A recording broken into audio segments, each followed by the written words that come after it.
We are in Latin America. It's not the most volatile region in the world, but certainly one of the most interesting in terms of military geopolitics.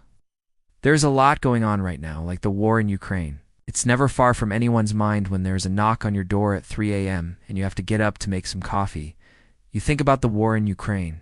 At least that's what I think about. Let's start with some hardware news. Boeing has officially unveiled the first pictures of the Colombian Air Force's new F-16 fighter jets.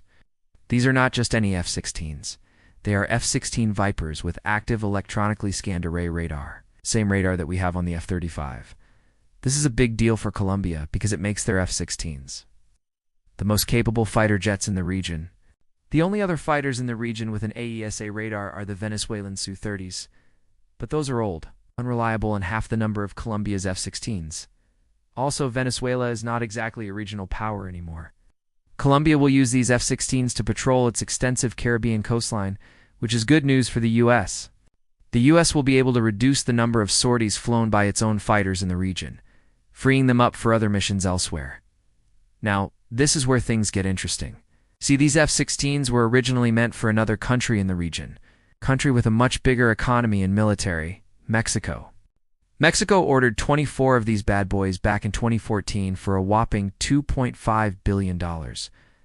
But in typical Mexican fashion, the project got delayed and delayed until it was canceled altogether last year. Colombia saw an opportunity and took it, buying those very same jets from Mexico. Now, this wouldn't be a big deal if Mexico had bought them from the U.S., but they didn't. They bought them from the Netherlands, that's right. Mexico bought second-hand F-16s from the Netherlands. And this raises an important question. Why would a country buy second-hand fighter jets? Typically, countries buy new fighter jets from the U.S. or Russia. Buying second-hand fighter jets is not unheard of, but it is rare. And even rarer is buying them from a third-party country.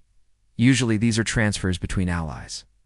For example, when the UK sold some of its Harrier jump jets to the USMC, or when Spain sold some of its F-18s to the Philippines. But buying second-hand F-16s from the Netherlands makes no sense for Mexico. I mean, it doesn't make any sense for anyone. But we all know how convoluted government contracting works. There must have been a ton of backroom deals and side deals being made here. It's probably not a coincidence that both Mexico and Colombia are in the top 10 recipients of U.S. foreign military financing. So, who knows? Maybe Uncle Sam has something to do with this.